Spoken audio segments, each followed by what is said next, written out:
My name's Jimmy Ralph. I'm with Talk More Wireless and a company called Salesmakers out of Tampa, Florida.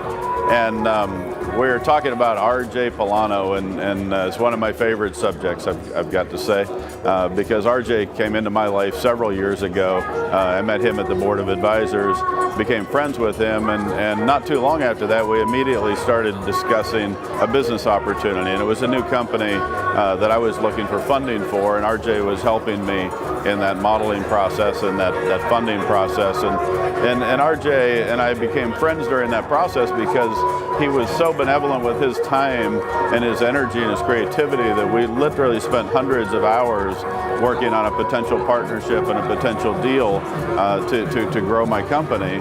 And at the end of that deal, at the end of those conversations, it just didn't work out for us to be involved in it together. Some of the markets that he was involved with had changed, and he came to him and he said, "Jimmy, I don't think I add enough value to this deal anymore to participate," and he recused himself from going forward with that after literally hundreds of hours and all this energy involved to make it happen.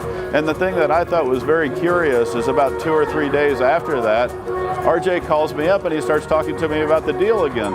And I'm thinking to myself, did I have a dream, or did he not recuse himself from participating a few days ago? And that's when I really understood the true RJ. Even though he had nothing to benefit from it financially and nothing to gain, he was personally invested in my success and personally invested in my company's success, to the point that he continued to coach, he continued to advise, he continued to be really one of the great champions of what we've accomplished.